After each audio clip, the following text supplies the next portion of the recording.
Hola, bona tarda a totes i a tots. Estic aquí per presentar-vos aquest webinar sobre l'assignatura de Tecnologia i Digitalització, que bé, com veieu, ja amb el propi nom hi ha hagut molts canvis i ara els procedirem a explicar. Perquè em coneixeu una miqueta, el meu nom és Ingrid Muñoz i jo, com vosaltres, en realitat soc docent de Tecnologia. Els meus estudis són d'Enginyeria Civil, però fa 8 anys, 9 anys, que em dedico a la docència, professora de tecnologia, com us he dit, com vosaltres, i bé, aquest any, per un bypass personal, he acabat aquí a l'Editorial Casals i m'he encarregat d'aquest projecte, de dur a terme aquest projecte de tecnologia i digitalització, que he fet amb moltes ganes i he intentat que tingués un vessant molt pràctic i que sobretot fos un projecte útil per als professors. Per tant, espero que us agradi i procedeixo a explicar-vos una miqueta en què consistirà aquest webinar, aquesta presentació. Us projecto pantalla i he estructurat aquest webinar en 3 parts diferents. La primera seria les novetats i les competències que té la nostra assignatura, que a partir d'ara, com veieu, es diu Tecnologia i Digitalització, segons la nova llei, que és la LOMLOE. Després us explicaré aquest projecte que hem dut a terme a l'Editorial Casals, que és el projecte anomenat Codi Obert, i una mica qui ha dut a terme aquest projecte. I, per últim, us explicaré les 7 claus amb les que hem dividit aquest projecte o els 7 punts forts d'aquest projecte. Doncs bé, comencem. Com us he dit, aquesta assignatura ha canviat de nom. Ara ja no només es diu Tecnologia, com històricament i des de tota la vida es deia, sinó que ha passat a anomenar-se Tecnologia i Digitalització. I això implica que a partir d'ara treballarem dintre de la matèria dues competències.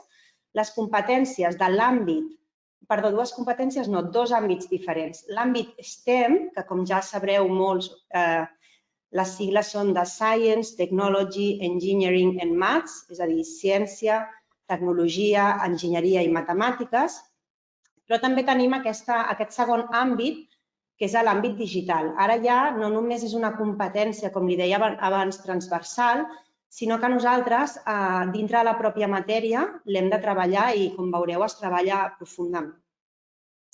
Bé, doncs, aquesta matèria nova, podríem dir, de tecnologia i digitalització, ha passat a tenir 4 blocs i 7 competències. Soc conscient que abans teníem només 3 i una de sostenibilitat que ens tocava una mica i que només teníem el bloc de tecnologia, doncs ara això és una mica més complex. Però ja veureu que en realitat no és tant. Us explicaré una miqueta dintre de cada bloc les competències que tenim, que penso que això és important per tots nosaltres. Aquí us les he enumerat simplement i us les llegiré tal qual surten en el currículum. Si les voleu consultar ja sabeu que el currículum està en fase d'esborrany i és públic, per tant el podreu buscar, currículum de la LOMLOE a Catalunya, i podeu llegir totes aquestes competències i tot el desplegament que n'hi ha. Bé, doncs el primer bloc de continguts li hem dit bloc de comunicació i difusió d'idees. Per mi és un bloc purament STEM i tracta sobretot tot el tema dels projectes tecnològics. La competència 1, aquest bloc té 4 competències, la 1, la 2, la 3 i la 4. La competència 1 diu buscar, analitzar i seleccionar la informació adequada de manera crítica i segura, tot aplicant processos de recerca, mètodes d'anàlisi de producte i experimentant amb eines de simulació, per delimitar els problemes tecnològics i proposar-ne solucions. Per tant, com veieu, és una miqueta la recerca i l'anàlisi de la informació per poder donar solucions a problemes tecnològics. Dintre d'aquest mateix bloc, la competència 2 tracta de planificar, dissenyar i desenvolupar solucions per a problemes tecnològics. Fent-ho de manera ordenada, treballant de manera cooperativa, eficaç, innovadora i sostenible. La competència 3 tracta d'aplicar diferents tècniques i coneixements interdisciplinaris per construir solucions tecnològiques que donin resposta a diferents necessitats en diferents contextos. Per tant, seria la competència de la construcció.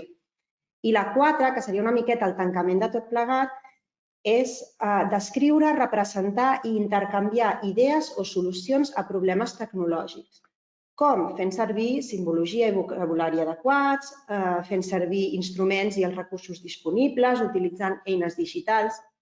Per tant, com veieu, tot aquest bloc, totes les competències al final fan referència a el que seria el projecte tecnològic. Des de l'anàlisi de la informació, la planificació, el disseny, la construcció i la difusió. D'aquí passaríem al bloc 2, que és el bloc del pensament computacional, la programació i la robòtica.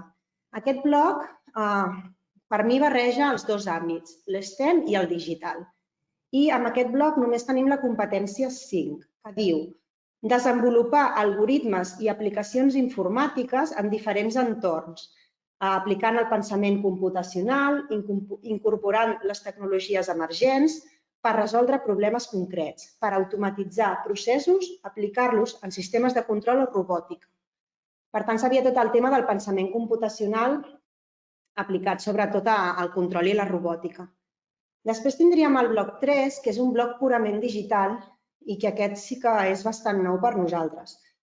En aquest bloc només hi ha una competència, que és la número 6, i diu utilitzar els fonaments del funcionament dels dispositius i les aplicacions habituals del nostre entorn digital d'aprenentatge, analitzant els components, les funcions, ajustant-los a les nostres necessitats per fer-ne un ús més eficient i segur i per detectar i resoldre els problemes tècnics senzills.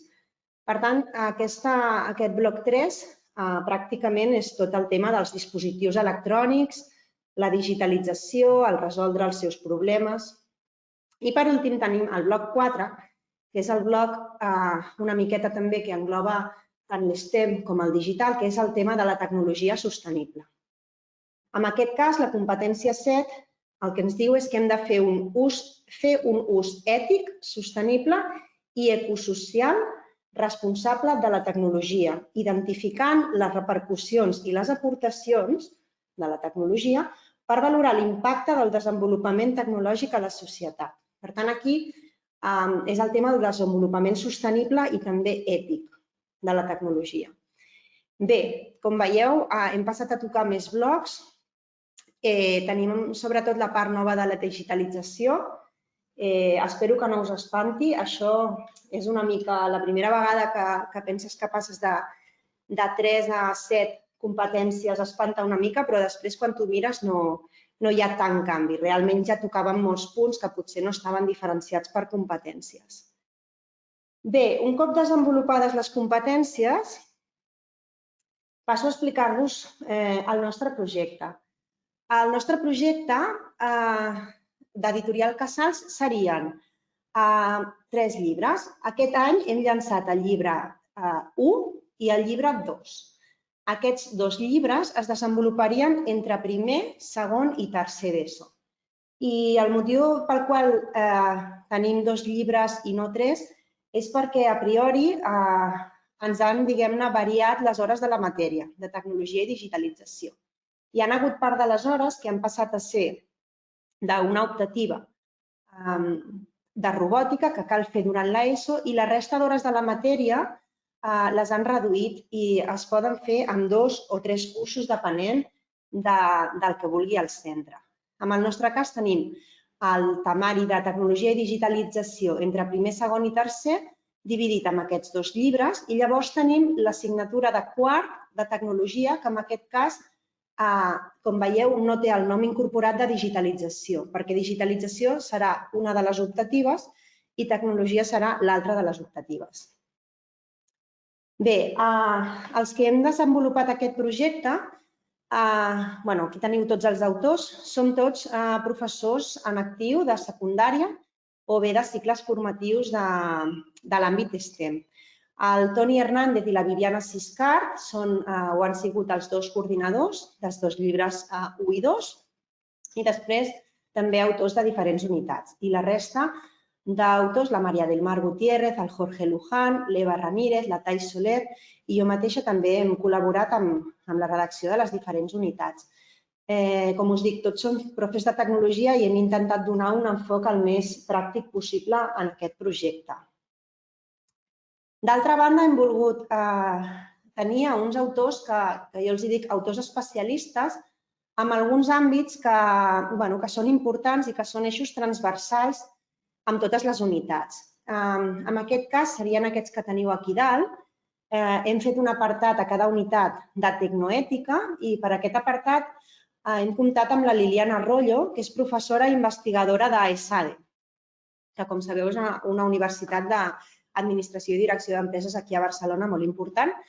I la Liliana també, a més, és especialista en innovació digital i tots els temes de tecnoètica i col·labora amb premsa, amb La Vanguardia, amb El País. Si alguna vegada heu llegit articles seus, són molt bons. Després tenim una altra part molt innovadora, que és la part de realitat augmentada. Aquesta part també és transversal a totes les unitats i per fer aquesta part hem comptat amb l'Albert Bertran, que és doctorat, està fent el doctorat en realitat augmentada i virtual a la UPC i, a més, és professor també d'un institut de secundària. Per últim, la part de digitalització, hem comptat amb el Xavier Àgueda, que és professor de tecnologia informàtica en un centre de formació d'adults, el Pere Calders, i té també un canal de YouTube que es diu Competic, sobre competència TIC o competència digital. Bé, doncs, tots nosaltres hem fet aquest projecte de llibres que espero que siguin sobretot útils per tots vosaltres. I bé, sense entretindre'm més, passo a explicar els punts claus del projecte. Els punts claus estan dividits en 7 i començarem per aquest primer, que és l'aprenentatge basat en reptes. Bé, l'hem posat el primer perquè pensem que és el que dona sentit una miqueta a les nostres unitats. El per què hem agafat aquesta metodologia d'aprenentatge basat en reptes és perquè creiem en ella i, a més, perquè ja ho diu la LOMLOE. Si us hi fixeu, aquest és un paràgraf de la LOMLOE que tal qual diu que és imprescindible la implementació de propostes pedagògiques partint del centre d'interès dels alumnes i les alumnes que es basin en contextos o situacions de l'aprenentatge que permetin connectar i aplicar el que aprenen en contextos propers a la vida real. Per tant, en el fons el que ens diu és que sempre i quan les nostres propostes pedagògiques estiguin en contextos reals i propers a la vida dels alumnes, l'aprenentatge serà millor.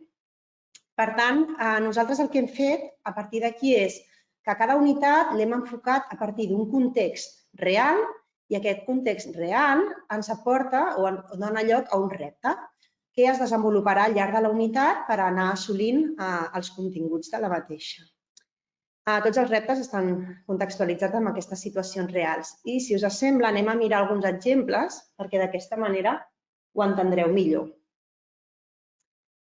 Bé, aquestes són 3 unitats del primer llibre i dir-vos també que a eCasals, que us ho compartiran en el xat, en Pelso, a la web d'eCasals, podeu mirar totes les unitats del llibre, que estan ja en obert, dels 2 llibres, tant del llibre 1 com del llibre 2. Així podeu veure tots els exemples. Bé, aquesta unitat d'aquí seria la unitat d'expressió gràfica i representació, és a dir, de dibuix tècnic, i el context del que partim és si influeix l'entorn amb l'estat anímic. Arrel d'aquesta pregunta o d'aquest context, el repte o projecte que li presentem als alumnes és que dissenyin el pati del seu institut per incorporar una sèrie d'ítems com podrien ser la natura, diferents colors, diferents activitats que millorin en el fons el seu estat anímic. Una altra de les unitats del llibre 1 seria aquesta d'aquí, la d'educar a través del joc, és a dir, la introducció a la programació.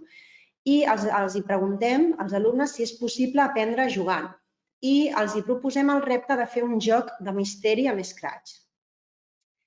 Una altra de les unitats clàssiques és la de construcció i anàlisi d'objectes, amb la qual es treballa les eines, el taller de tecnologia, i els preguntem si un mateix producte pot presentar múltiples dissenys. En aquesta unitat també es parla una miqueta del disseny industrial. I els proposem com a repte fer mobiliari nou per a l'institut. Com veieu, són 3 unitats molt clàssiques i 3 reptes o contextos reals i bastant propers. Aquí us he volgut posar unitats una mica més innovadores, algunes.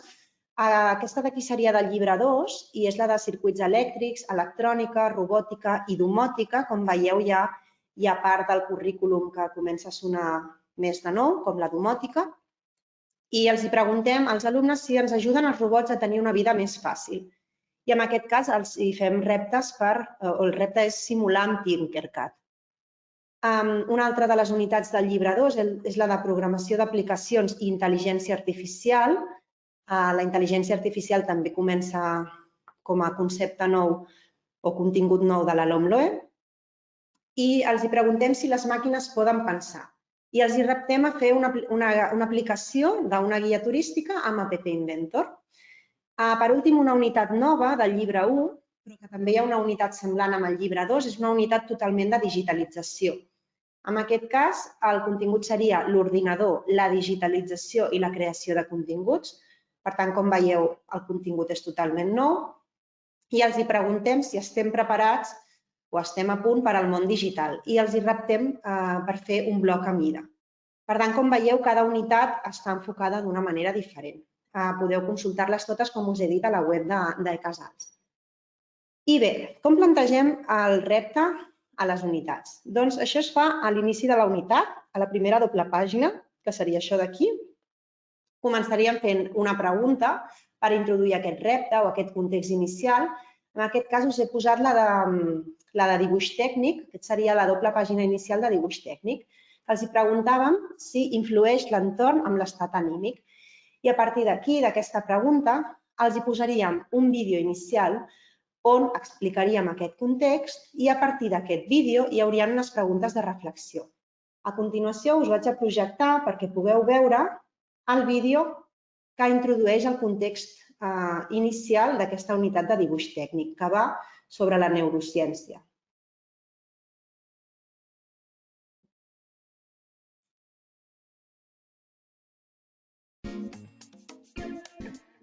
Neurociència. Influeix l'entorn en l'estat anímic? El concepte de neuroarquitectura va néixer l'any 1998, quan 2 neurocientífics, Fred Gage i Peter Erickson, van descobrir que el cervell humà és capaç de produir noves neurones en l'edat adulta amb un entorn que l'estimuli. Va ser en aquell moment quan es van vincular per primera vegada 2 mons fascinants, l'arquitectura i la neurociència. La neuroarquitectura analitza de quina manera l'espai arquitectònic afecta l'estat anímic de les persones, així com el pensament i la conducta.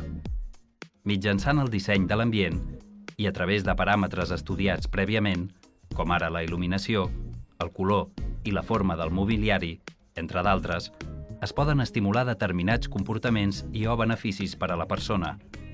S'ha demostrat, per exemple, que les habitacions amb sostres baixos augmenten la concentració.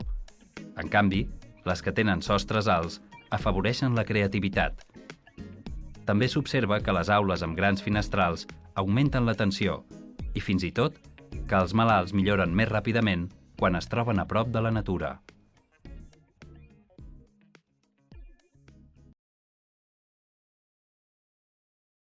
Bé, doncs un cop hem introduït aquest context inicial amb el vídeo contextualitzat, el que fem és generar una reflexió a l'aula.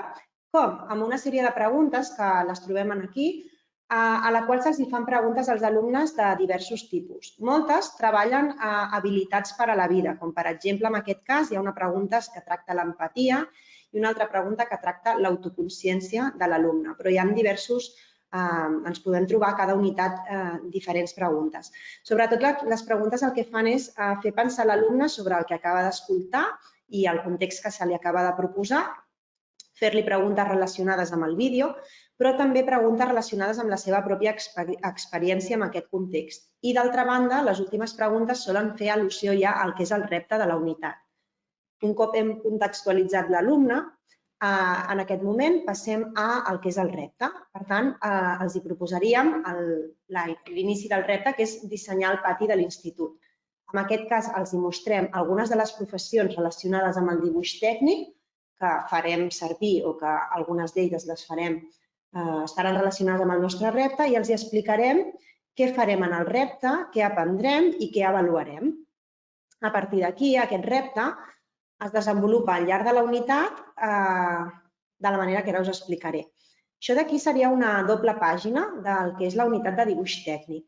Com veieu, hem plantejat unes unitats que són molt infogràfiques, dinàmiques, per dir-ho d'alguna manera. Això és el que és el contingut. La part blanca seria el contingut. I les sessions de repte les trobaríem emmarcades amb aquests requadres de color groc. De manera que el professor podria dedicar l'hora més pràctica de l'assignatura a realitzar els continguts teòrics i l'hora pràctica a realitzar el repte. D'altra banda, si hi ha algun professor que per lo que sigui no vol realitzar el repte o no vol realitzar cap repte en el llibre o cap repte en alguna de les unitats perquè no li agrada, perquè no li convé, pel motiu que sigui, pot saltar-se aquesta part d'aquí i igualment tindria tot el contingut de dibuix tècnic que podria anar realitzant. Per poder executar el repte de manera més fàcil, a banda del material i de les tasques que hi ha en aquella sessió, també tenim unes fitxes que hem realitzat i a continuació us ensenyaré per a cadascuna de les sessions de repte. En aquest cas seria la fitxa 2 per la segona sessió del repte. I el que haurien d'anar fent els alumnes és anar seguint les diferents fases i realitzant les diferents activitats que es proposen amb aquesta fitxa. En aquesta fitxa n'hi ha 4 parts o 4 fases. L'última d'elles, per exemple, és directament del dibuix tècnic i aquesta d'aquí, per exemple, seria de fer un pressupost. Llavors, com veieu, el professor podria oferir aquestes fitxes a l'alumne o bé en format PDF i imprimint-li o bé en format editable, que és un format tipus Word, que es pot adaptar a qualsevol editor de textos. D'aquesta manera el professor no ha d'anar preparant sessió a sessió tot el repte, sinó que ja li venen les fitxes donades a les quals l'alumne pot anar resolent aquest repte. Altres coses importants a mostrar d'aquesta unitat seria el tema dels exemples resolts, que fem servir aquest recurs bastant perquè els alumnes entenguin els continguts més difícils. Totes aquestes icones que veieu són els interactius i els diferents recursos digitals. I llavors tenim connexions amb altres àrees i connexions STEM. Doncs cada cop que hem trobat que la tecnologia, que és una assignatura molt transversal, té una connexió cap a alguna altra matèria o cap a algun altre àmbit STEM, ho hem notificat. Sempre els requadres seran d'aquest color verd i llavors quan sigui connexió STEM, amb matemàtiques o amb ciències, física o química, posarà directament connexió STEM i si són connexions amb altres matèries, com per exemple en aquest cas, hem fet una connexió del dibuix tècnic amb l'expressió artística o el que seria la visual i plàstica, sobre les ombres xineses relacionades amb tot el tema de les vistes ortogonals. Això facilitaria als centres que treballen per àmbits. Podríem fer la tecnologia d'una manera molt més transversal. Bé, perquè us feu una idea de com funcionaria un repte, aquí tenim totes les sessions del repte de la unitat de dibuix tècnic. I seria el següent. A la primera sessió definirien els alumnes els equips de treball, els rols i crearien l'empresa d'arquitectura amb la qual desenvoluparien el disseny del pati. A la segona sessió farien una pluja d'idees i dibuixarien les vistes ortogonals d'un element del pati. A la tercera sessió farien l'esbós i la zonificació de la proposta i també dibuixarien una perspectiva. A la quarta sessió farien el croquis de la proposta fent servir el programa Google Earth.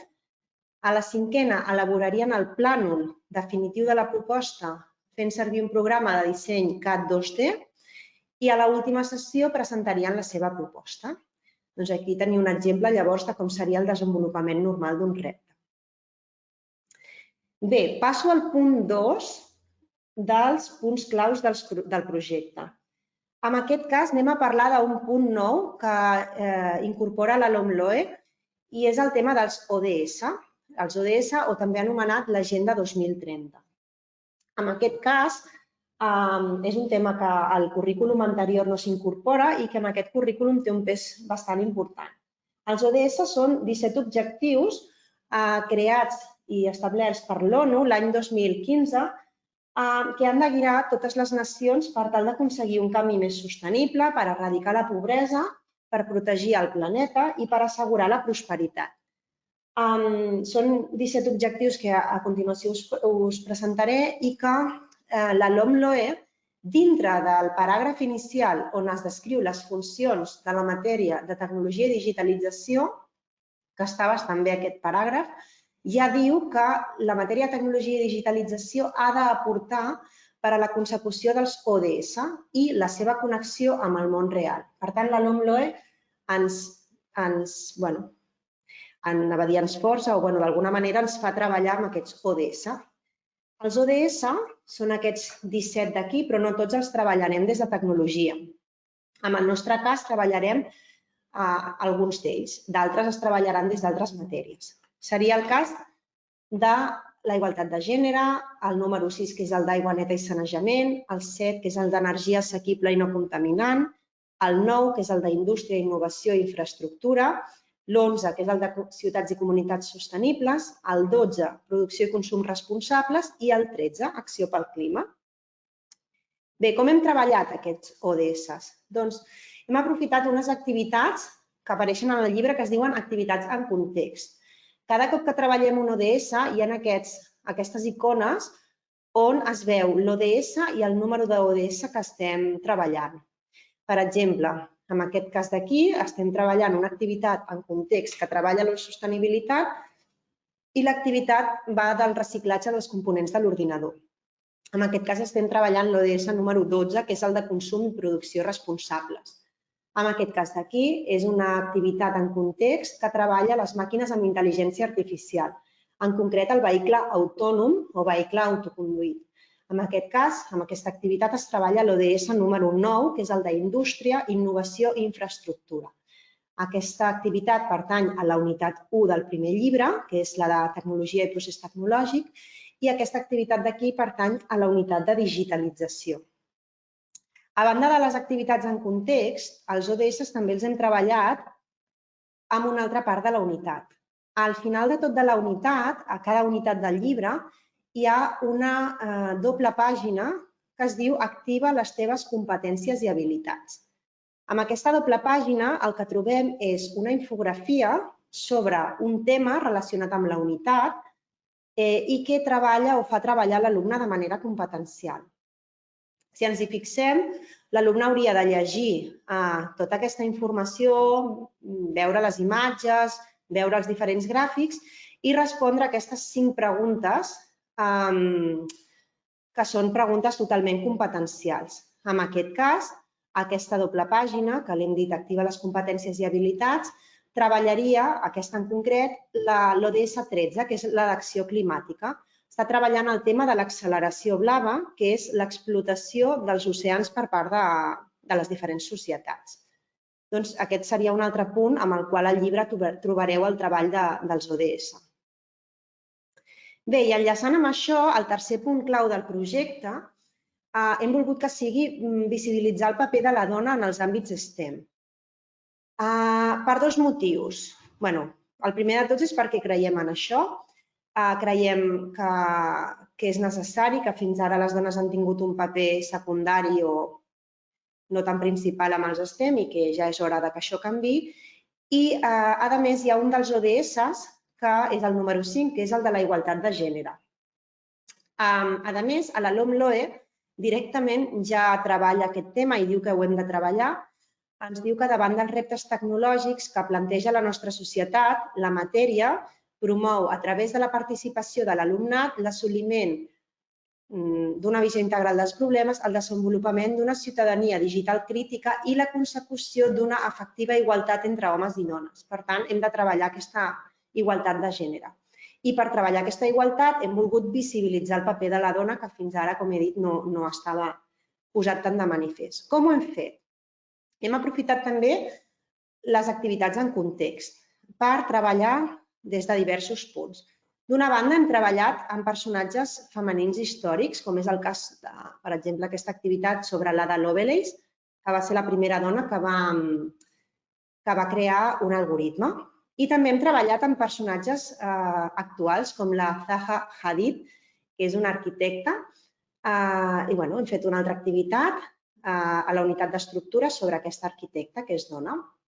I d'altra banda, hem fet altres activitats que no tracten sobre un personatge, sinó sobre temes que directament són de coeducació, com per exemple aquesta d'aquí, que tracta la bretxa salarial que hi ha entre les dones i els homes que treballen a la indústria dels videojocs. Així com també aquesta, que treballa directament tot el tema de les tasques sense gènere, com al taller de tecnologia tots hem de serrar i tots hem de netejar quan acabem, o bé com en algunes professions fins ara hi ha hagut uns estereotips molt marcats, com per exemple en el món de la infermeria, que hi havia més dones que homes, o en el món de la construcció, que històricament hi ha hagut més homes que dones. I una miqueta fer reflexionar l'alumne per què hem arribat a tenir aquests estereotips i què podem fer per fer-los desaparèixer i per trencar amb això. Aquests serien alguns tipus d'activitats que hem fet per treballar o per visibilitzar el paper de la dona.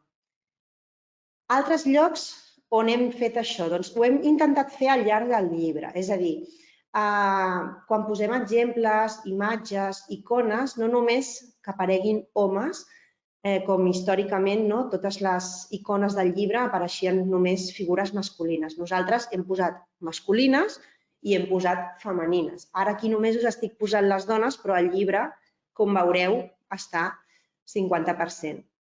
I també visibilitzant les dones en àmbits que històricament potser tampoc les veiem. Per exemple, un exemple resolt sobre diferents professions d'artesans, artesania. Tenim una dona fustera. Aquí tenim una part de la teoria que explica el pla de treball on es veu una dona enginyera amb uns plànols. Una activitat en context on tenim una futbolista jugant a la qual se li han de dissenyar unes bambes.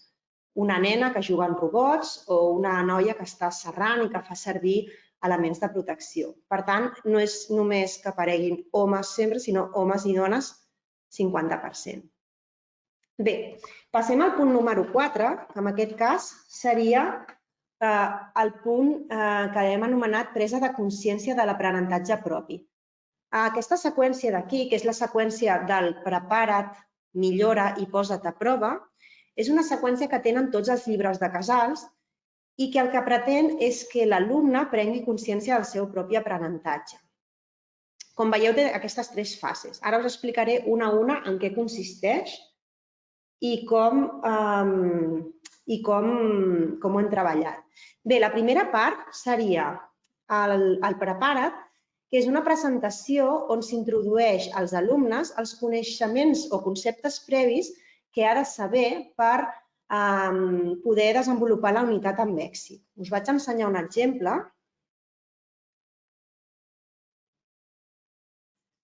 Aquest seria el prepara't de la unitat 1. En aquest cas, el que veiem és com si fos un PowerPoint, una presentació amb diferents punts. El primer punt que es treballa és el tema d'una línia cronològica i numeració, i es treballa perquè durant la unitat l'alumne haurà de fer una línia del temps sobre els invents de la tecnologia. Doncs en aquest cas li estem presentant a l'alumne que és una línia cronològica i com treballar aquesta numeració. Amb aquest prepara't també tenim un punt de geometria perquè durant la unitat, aquesta és la unitat 1 del primer llibre, el repte té a veure amb el tàngram i és una figura que per poder treballar amb ella l'alumne ha d'entendre alguns conceptes bàsics de geometria per poder conformar les seves peces. Per últim, també durant el repte l'alumne haurà de fer un pressupost. Per tant, durant el repte li donem la tasca, però aquí en el prepara't li expliquem pas a pas i li donem un exemple de com fer un pressupost. D'aquesta manera, quan l'alumne arribi aquell tros de la unitat on necessita una mica d'ajuda extra no ha de recórrer a internet o altres llibres, sinó que pot directament anar al Prepara't i trobar la informació que necessita. Bé, aquesta seria la primera seqüència, la presentació dels conceptes previs o d'ajuda. Un cop desenvolupada tota la unitat, aniríem al segon punt, que és el punt de millora. En aquest cas, es tracta d'uns exercicis que són autoavaluables que el professor assignarà segons el nivell que tingui l'alumne. És a dir, amb el llibre, l'alumne trobarà o el professor trobarà els exercicis de nivell bàsic, però amb l'apartat de millora, us el vaig ensenyar, trobarem dos itineraris, el de consolidació i el d'ampliació. El de consolidació seria per als alumnes que tenen un nivell més baix del nivell mitjà i el d'ampliació seria per a aquells alumnes que estan una mica per sobre d'aquest nivell mitjà. Llavors, el professor, dintre de la plataforma d'ECASALS, assignaria o bé consolidació o bé ampliació amb aquells alumnes que ho necessitin. Si anem a aquest nivell, doncs trobaríem unes activitats que l'alumne ha d'anar resolent de diferents tipus. Poden ser de vertader fals, poden ser de relacionar, poden ser d'ordenar, de seleccionar d'una llista o de molts tipus. I així els alumnes que tenen un nivell una mica per sobre o una mica per sota de la resta tenen les seves pròpies activitats amb les quals poden millorar el seu propi nivell. Això seria l'apartat de millora. Per últim, amb aquesta seqüència de 3, tenim l'apartat de posa't a prova. El posa't a prova és un test final, també autoavaluable. En aquest cas el poden fer tots els alumnes i l'aspecte seria semblant al del millora. En aquest cas tenim un test amb el qual els alumnes poden anar seleccionant les diferents respostes. Algunes poden ser, com heu vist, de seleccionar una, d'altres venen amb imatges i han d'anar seleccionant. Seria un test amb 15 preguntes finals que treballen els diferents conceptes que s'han fet durant la unitat. Bé, aquesta seria la seqüència de prepara't, millora i posa't a prova que incorporen totes les unitats de tots els llibres, no només del de tecnologia i digitalització. I passem al següent punt, que seria el punt número 5. En aquest cas, és el punt de la tecnoètica. Bé, la tecnoètica, si us recordeu, a l'última competència que hem parlat, deia que la competència 7 diu que cal fer un ús ètic, sostenible i ecosocialment responsable de la tecnologia. Per tant, per poder treballar aquesta competència, una de les coses que hem fet és directament fer unes activitats que treballin la tecnoètica. Per qui no ho conegui, la tecnoètica, us he posat aquí la definició, i diu que és un camp de recerca interdisciplinària que busca proporcionar una mirada en profunditat sobre els aspectes ètics de la tecnologia, així com sobre la seva incidència pràctica en totes aquelles àrees de la conducta humana amb el que hi té a veure el desenvolupament tecnològic. En el fons, perquè ho entenguem, és fer una mirada en profunditat sobre el desenvolupament tecnològic que ens estem trobant o que estem tenint a la nostra societat i veure si ens porta cap a bé, cap a malament i al final simplement fer reflexió sobre això. Com hem comentat abans, aquestes activitats les hem fet amb una especialista en el tema, que és la Liliana Arroyo, i alguns dels temes que hem treballat serien els següents. Cada unitat, com a mínim, té una activitat de tecnoètica. De vegades en trobem més d'una. Per exemple, a la unitat de materials del primer llibre tenim una activitat sobre els materials de sang dels nostres telèfons mòbils. I, bàsicament, això tracta de fer reflexionar els alumnes que perquè nosaltres tinguem tots el mòbil a la butxaca, moltes vegades aquests mòbils venen de materials que provenen de llocs on hi ha conflictes bèl·lics o on els vulneren els drets humans. És fer una miqueta aquesta reflexió. D'altres que ens trobem, per exemple, és el tema de trencar les barreres arquitectòniques. Aquest, per exemple, es planteja a la unitat que hem vist de dibuix tècnic. En aquell cas, els alumnes han fet el disseny del pati de l'escola i potser han pensat en posar escales o coses que realment suposen una barrera arquitectònica per certa gent que té mobilitat reduïda, per exemple. I els fa reflexionar una miqueta sobre aquest tema. Altres que hem treballat, doncs, si prefereixen robots o persones per certes tasques del seu dia a dia, com és estar a una consulta en el metge, per exemple, o a classe, o en una fàbrica. Se'ls presenten diferents activitats i ells han de pensar si prefereixen tenir davant persones o robots i el per què. I un altre tema, per exemple, seria els exoesquelets, que en aquest cas poden servir tant per carregar molt de pes en un magatzem amb més facilitat com per ajudar un soldat en un conflicte bèl·lic. Doncs és una miqueta això, anar una miqueta a punts del desenvolupament tecnològic o de les innovacions tecnològiques que tenim avui en dia i fer-los reflexionar sobre l'ètica d'allò.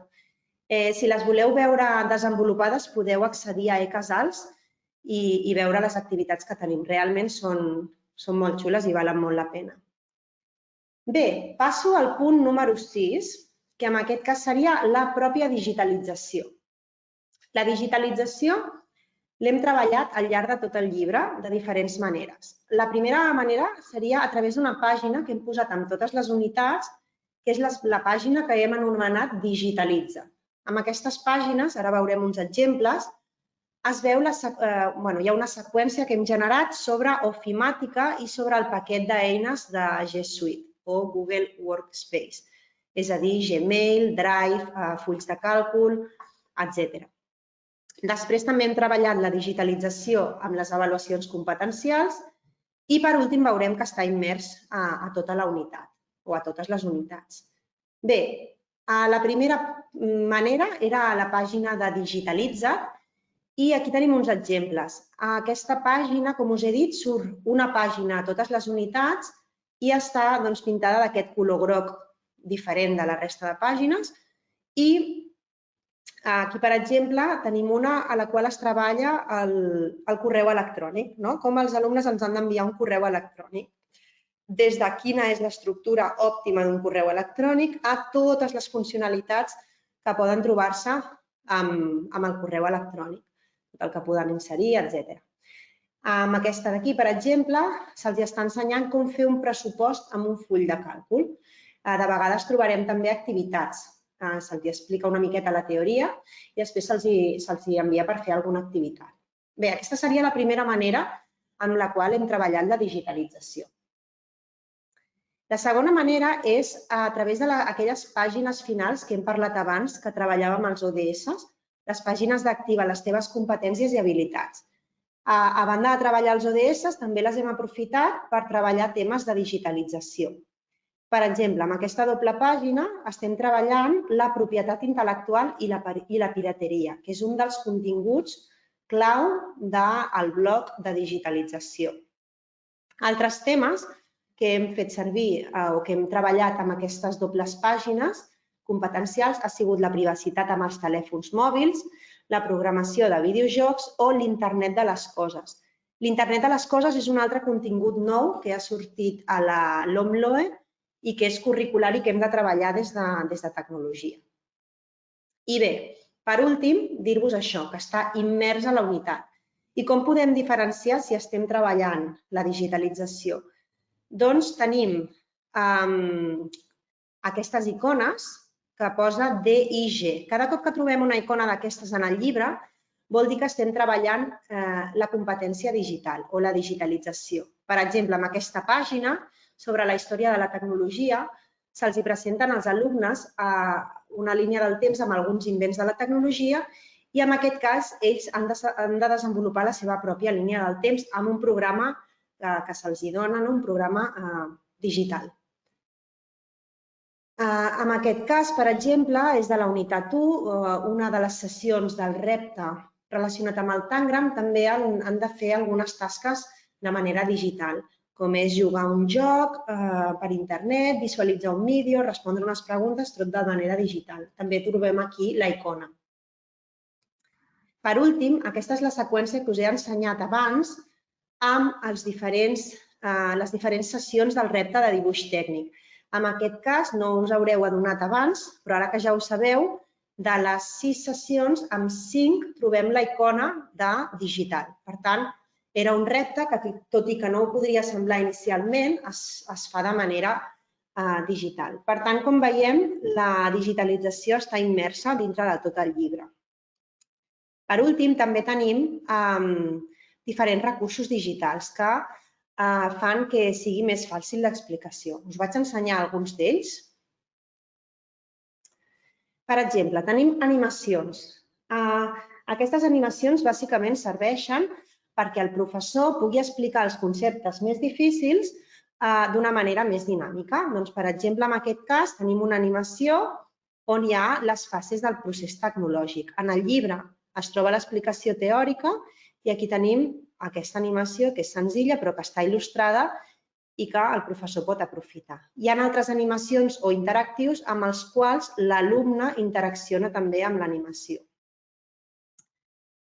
Després tenim alguns vídeos que hem anomenat vídeos curts. En aquest cas, per exemple, tenim un vídeo curt, en aquest cas sobre el procés industrial. Aquest surt amb una pàgina que tracta el tema de la indústria i l'artesania.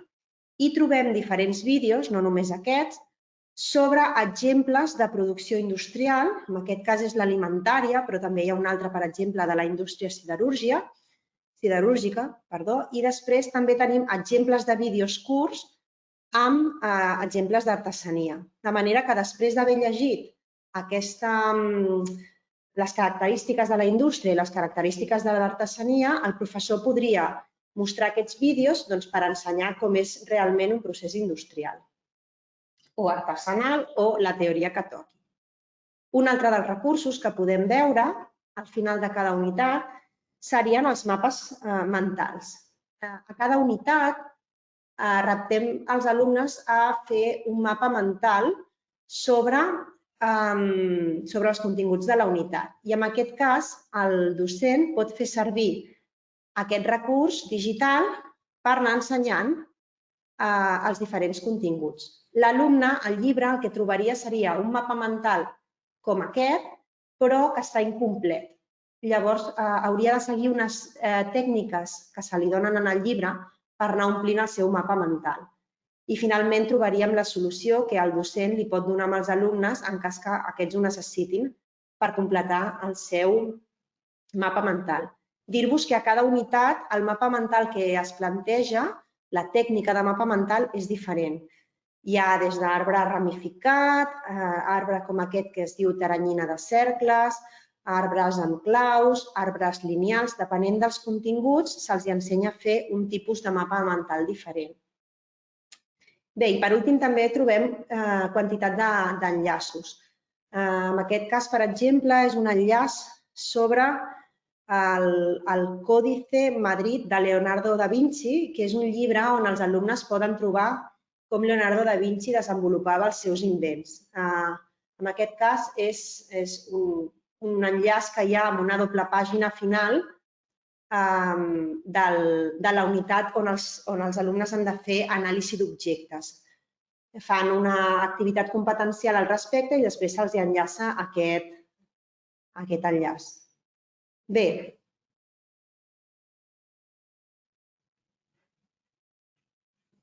passo al punt 7, que és un dels punts forts i l'últim punt del projecte, i és el punt que és de la realitat augmentada. En aquest cas, com veieu, la realitat augmentada, dir-vos que és un punt que cal treballar per la LOMLOE, és un punt curricular nou també, i nosaltres hem decidit treballar-ho en col·laboració amb una empresa que es diu Merge Education, i per treballar-ho amb aquesta empresa necessitarem un recurs que és molt fàcil, que és això d'aquí, que és un cub fet de paper, això és paper, o cartró es pot fer, i amb l'ajuda del nostre telèfon mòbil. Amb aquestes dues coses, ara us ensenyaré com treballarem la realitat augmentada. Bé, què hem de fer amb això? Doncs, el que hem de fer és, amb el llibre es donarà aquesta plantilla i el que hauríem de fer és muntar aquest cub. Com veureu, és molt fàcil, simplement és retallar-ho. Es pleguen les solapes i s'enganxa amb celo o amb el que es vulgui. Es pot fer només en paper o es pot fer en paper i cartolina. I llavors després ens hem de descarregar l'aplicació de Merge Education, que ja ve els QRs dintre del llibre, i el que faríem seria que amb el nostre telèfon mòbil, a l'enfocar el cub, el que veiem és el recurs digital en 3 dimensions. D'aquesta manera, en la següent diapositiva veureu que l'alumne el que fa és que té un recurs a les seves mans que pot veure en 3 dimensions, pot moure, pot manipular, pot ampliar. Així és com es veuria el recurs que en cada unitat hem treballat un de diferent a les mans de l'alumne. Bé, com hem treballat això? Doncs, us ensenyo. A la unitat 1 del primer llibre el que trobarem seran les instruccions per poder muntar aquest cub. Aquest cub el podem muntar així de petit, que és com ve a la plantilla del llibre, o com som profes de tecnologia i ens agrada anar una mica més enllà, el podem muntar més gran. Aquest, per exemple, el vaig muntar amb cartró ploma i amb cada cara la vaig imprimir amb un full de DIN A4, però m'he trobat algun professor, l'Albert, que és el que ha col·laborat amb nosaltres en aquest tema, que fins i tot amb una caixa ben gran n'ha fet un de gegant per ell i ell quan ho explica amb els seus alumnes ho explica amb el cub més gran. En principi la idea és que els alumnes desenvolupin el seu propi cub, que seria com aquest. Aquí tenim a la primera unitat les instruccions, tenim el PDF per descarregar-se la plantilla, tot i que tindrem una plantilla dintre del mateix propi llibre, i llavors el material necessari que necessitem per muntar el cub. I també els QRs on ens podem descarregar l'aplicació de Merge Object Viewer. Un cop tenim el cub, el que trobarem serà a cada unitat una activitat diferent on treballarem amb un recurs en realitat augmentada i treballarem algun tema relacionat amb la unitat. Per exemple, aquesta d'aquí és una activitat de realitat augmentada de la unitat de dibuix tècnic. En aquest cas, el que es demana és que l'alumne vagi a l'aplicació i obri un recurs que és un edifici com aquest d'aquí. I l'alumne el que faria seria obrir aquest recurs amb el mòbil i apuntar el cub, de manera que tindria l'edifici a les seves mans i l'edifici el podria girar per visualitzar-lo des de qualsevol de les cares. Què se li demana amb aquesta activitat? Que dibuixi les vistes ortogonals de l'edifici. Clar, és molt més fàcil dibuixar l'edifici si jo el tinc a la mà i el puc anar girant que no si el tinc sobre un full de paper i simplement el puc veure des d'una perspectiva com és aquest cas. També se li demana que faci una perspectiva isomètrica o a cavallera. Com que se li ha explicat com són les diferents perspectives, l'alumne amb l'edifici a les seves mans podria girar-lo de manera que li és molt més fàcil fer el dibuix. Doncs bé, la realitat augmentada l'hem treballat d'aquesta manera i creiem que és un bon recurs perquè facilita molt a l'alumne l'entendre alguns conceptes que poden ser complexes i que el fet de tenir-lo a la mà i poder ampliar o poder visualitzar-lo de manera molt més real facilitaria el seu aprenentatge. Bé, i fins aquí tota la presentació que volia fer-vos sobre aquest projecte. Espero que us hagi agradat i vaig a veure si ha arribat alguna pregunta pel xat. Doneu-me un segon.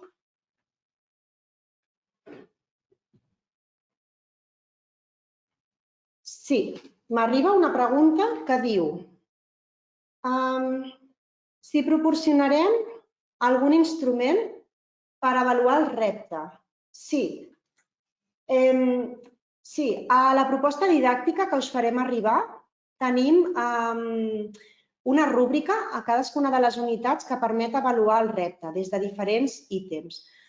Ja sabreu com són les rúbriques perquè la majoria de nosaltres ja les hem utilitzat. Llavors, aquesta rúbrica per avaluar els reptes poden ser d'autoavaluació, és a dir, que el propi alumne la faci servir per autoavaluar-se el repte o bé que el professor la faci servir per avaluar-li l'execució del repte a l'alumne. Em pregunten també pels materials i els espais necessaris per als continguts i els reptes de les diferents unitats. Si és necessari l'aula, l'aula d'informàtica o en el taller. Bé, en aquest cas, el que us puc dir és que tots els materials que es necessiten per fer els diferents reptes hem considerat que era millor que fossin materials que fossin reutilitzables, de manera que material en si no han de comprar res. Tot allò que necessiten poden ser materials reutilitzats. I el programari que es fa servir per fer totes les activitats del llibre és programari lliure, és programari que no és de pagament, de manera que no necessitem res en especial. El fet de fer servir l'aula o l'aula d'informàtica o el taller per fer els reptes, doncs això és una mica flexible. És a dir, que quan fem un repte que és més constructiu, el professor pot decidir que els materials que siguin reutilitzats siguin més de l'estil paper, cartró o d'aquest estil que es poden fer servir a l'aula o poden ser materials tipus fustes, plàstics o coses amb els quals anem al taller. Per tant, hi ha aquesta versatilitat del repte que pot ser adaptat. Sí, una altra pregunta. Em diuen, teniu el llibre en digital només? Sí, sí que el tenim.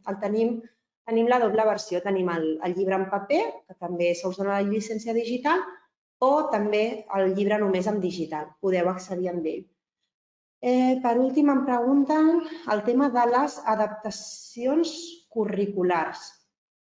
Sí, com us he comentat, el tema de les adaptacions curriculars quedaria resolt amb el tema del Millora. El Millora, si recordeu, era aquell itinerari doble amb el qual el professor, si hi ha algun alumne que no segueix o que està per sobre o per sota del nivell mitjà, en comptes de fer-li fer les activitats del llibre, li pot anar assignant aquell itinerari, diguem-ne que estava per sobre o per sota, o sigui, per consolidar o per ampliar.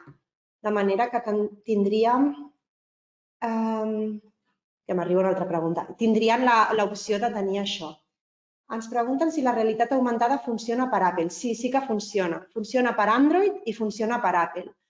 De fet, a la primera unitat on trobeu les instruccions hi ha els dos QRs. El QR per descarregar-se l'aplicació d'iOS, d'Apple, o el QR per descarregar-se l'aplicació d'Android. Per tant, funciona amb els dos sistemes operatius.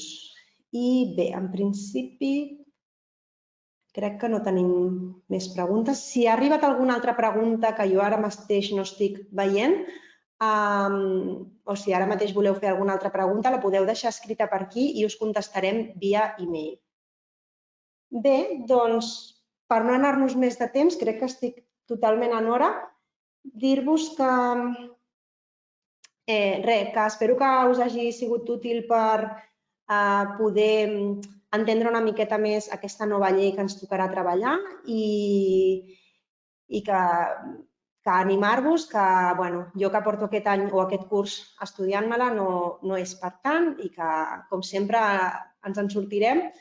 I que molts ànims amb el final de curs, que ja esteu acabant i poca cosa més. Aquí estem, si necessiteu qualsevol cosa, des de l'editorial estem disponibles per resoldre qualsevol dubte.